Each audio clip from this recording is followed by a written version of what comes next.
আসসালামু আলাইকুম। Skill maker থেকে সবাইকে স্বাগতম জানাচ্ছি। আমি বাঁধন লাকি। আজকে আমরা কথা বলবো অ্যামাজনে বিজনেস করার জন্য কিভাবে একটি প্রফিটেবল প্রোডাকশন সিলেক্ট করা যায়। আমরা সবাই জানি যে অ্যামাজনের দুটি জনপ্রিয় মডেল হচ্ছে প্রাইভেট লেভেল এবং হোলসেল, এবং এই দুইটি মডেলে যে একটা বিষয় কমন সেটি হচ্ছে একটা প্রোডাক্ট নিয়ে আমাকে বিজনেসটা করতে হচ্ছে।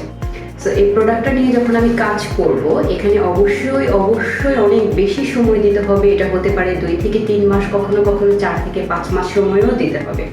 কারণ হচ্ছে এমন একটা প্রোডাক্ট আমাকে নিয়ে আসতে হবে যে প্রোডাক্টটা আমাকে কম খরচে বেশি লাভ করে দেবে।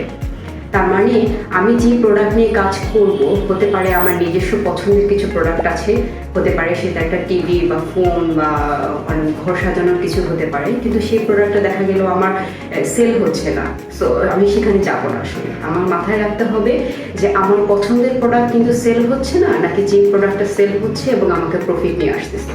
সো দুইটা বিষয় মাথায় রেখে কাজ করতে হবে, এবং অবশ্যই আগে প্রফিটের কথাটা চিন্তা করতে হবে, কারণ বিজনেসটা করবোই হচ্ছে প্রফিট নিয়ে আসার জন্য।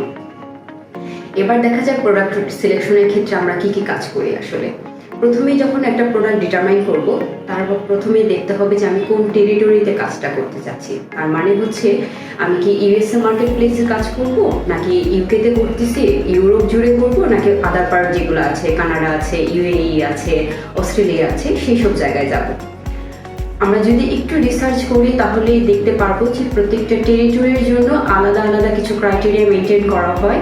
এখানে সার্চ ভলিউম আছে, রেভিনিউ আছে, রিভিউ আছে, রেটিং আছে। প্রত্যেকটা ক্রাইটেরিয়া ফলো করে কিন্তু একটা প্রোডাক্ট সিলেকশন করতে হয়। আরেকটা ব্যাপার বলে রাখি, প্রোডাক্ট সিলেকশনে যদি আমি খুব বেশি সময় না দিই, এক্ষেত্রে আমার সাথে দুইটা ব্যাপার ঘটবে। একটা হচ্ছে আমি রাইট প্রোডাক্ট সিলেক্ট করে নিয়ে আসবো, এবং রাইট প্রোডাক্টটা যদি সিলেক্ট করে নিয়ে আসি তাহলে আমার বিজনেসটা খুব অ্যামেজিং একটা বিজনেস হতে পারে। আর যদি আমি খুব তাড়াহুড়া করি বা সব কিছু গবেষণা না করে একটা রং প্রোডাক্ট সিলেক্ট করে ফেলি, এক্ষেত্রে আমার যে বিজনেস করার বা প্রফিট অ্যাচিভ করার যে গোলটা থাকবে সেটা কিন্তু পেতে অনেক সময় লেগে যাবে। সো আমি সবাইকে সাজেস্ট করব অবশ্যই বিভিন্ন দিকগুলো চিন্তা করে ভালো করে রিসার্চ করে প্রোডাক্টটা দেখতে হবে।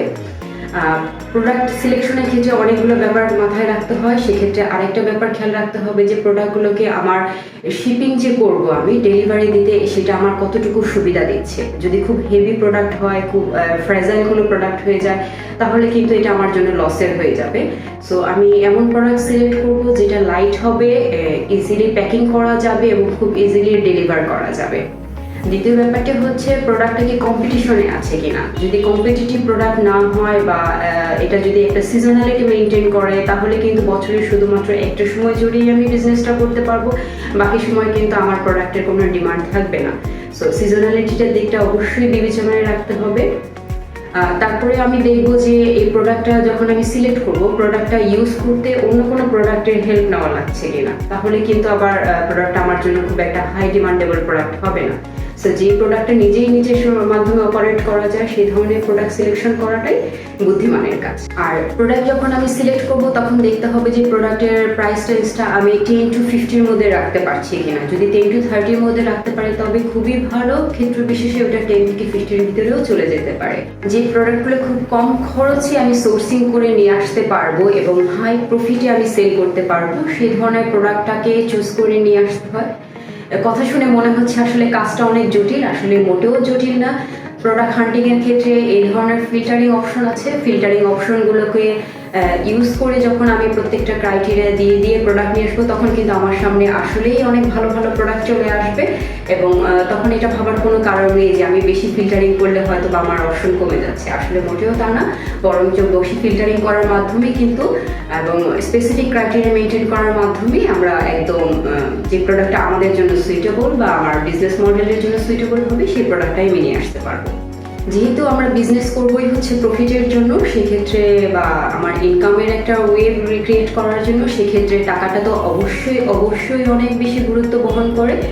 এখন একটা প্রোডাক্ট আমি দেখলাম যে সিলেক্ট করেছি, আমার সব ক্রাইটেরিয়ার সাথে মিললো, সব কিছু দেখাচ্ছে ভালো, কিন্তু প্রোডাক্টটা আমি দেখলাম যে সোর্সিংয়ের সাথে আমার প্রফিটের মার্জিনটা হিসাবটা মিলছে না, সেক্ষেত্রে কিন্তু আমি প্রোডাক্টটা নিতে পারবো না। আমি যত যাই ক্রাইটেরিয়া মেনটেন করি না কেন, আমার অবশ্যই সবচেয়ে গুরুত্বপূর্ণ ফ্যাক্টরটা হচ্ছে আমার প্রফিট অ্যানালাইসিস করা। এক্ষেত্রে একটা ব্যাপার খেয়াল রাখতে হবে, আমি যদি একটু ছোট্ট উদাহরণ দিয়ে বুঝিয়ে বলি, দেখা গেল একটা প্রোডাক্ট আমি এখন $20 সেল করবো। হ্যাঁ, আমি একটা প্রোডাক্ট $10 দিয়ে মোটামুটি নিয়ে আসলাম, সব কিছু হিসাব করে $10 মধ্যে নিয়ে আসলাম এবং মনে করলাম এটা যদি আমি $20 সেল করে দিই তাহলে আমার হাতে মনে হয় $10 মতো প্রফিট চলে আসতেছে। আসলে এক্ষেত্রে আরও আদার্স অনেক বেশি কস্ট থাকে, সেই কস্টগুলোকে ক্যালকুলেশন করতে হয়। এখানে শিপিং কস্ট থাকে, তারপরে ট্যাক্স থাকে, অ্যামাজনকে যে প্রফিট পার্সেন্টেজ দিতে হচ্ছে সেটা থাকে, অ্যামাজনের ওয়্যার হাউসে যে আমি একটা ডেলিভারি দিব সেটার একটা চার্জ থাকবে। সব কিছু মিলিয়ে হয়তো বা আমার এই $10 যে প্রফিটটা আমি চিন্তা করতেছি সেটা নাও থাকতে পারে।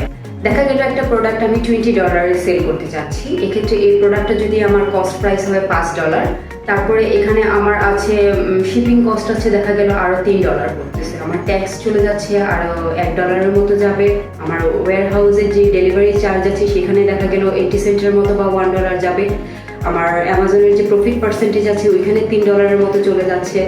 এই সব কিছু মিলিয়ে আমার দেখা যাবে যে আমি যদি পুরোপুরি হিসাবটা দাঁড় করাই তখন দেখা যাবে হয়তো যে আমার প্রায় $17 to $18 কস্ট পড়ে যাচ্ছে। তার মানে সব শেষে আমার প্রফিট কত থাকতেছে? আমার প্রফিট থাকতেছে হয়তো বা $1.5 থেকে $2। তাহলে আপাত দৃষ্টিতে যেটা আমার মনে হচ্ছিল যে আমি $10 প্রোডাক্টে $10 প্রফিট করতেছি, আসলে কিন্তু ব্যাপারটা তা না। সো অবশ্যই আমাকে প্রোডাক্ট যখন আমি অ্যানালাইসিস করব, সিলেক্ট করব, তখন আমাকে খেয়াল রাখতে হবে সেই প্রোডাক্টে অবশ্যই আমি যেন অ্যাটলিস্ট 25% প্রফিটের মতো নিয়ে আসতে পারি। অবশেষে এতটুকুই বলবো, যদি আমি বিজনেস করতে চাচ্ছি, যারা নতুন নতুন বিজনেস করতে চাচ্ছেন বা যারা প্রোডাক্ট হান্টিংটাকে ক্যারিয়ার হিসেবে নিতে চাচ্ছেন, তারা খেয়াল রাখবেন যেন একটা প্রফিটেবল প্রোডাক্ট সিলেকশনের ক্ষেত্রে আপনি অবশ্যই স্মল, লাইট এবং ইজিলি প্যাকেবল কোনো প্রোডাক্ট নিয়ে আসেন, যেখানে আপনাকে সময়টা একটু বেশি যাক কোনো অসুবিধা নাই, কিন্তু তার পরিবর্তে যদি আমি কম খরচে ভালো লাভের একটা প্রোডাক্ট নিয়ে আসতে পারি তাহলে অবশ্যই অ্যামাজনের বিজনেসটা আপনাদের জন্য অনেক অনেক অনেক বেশি profitable. Thank you so much.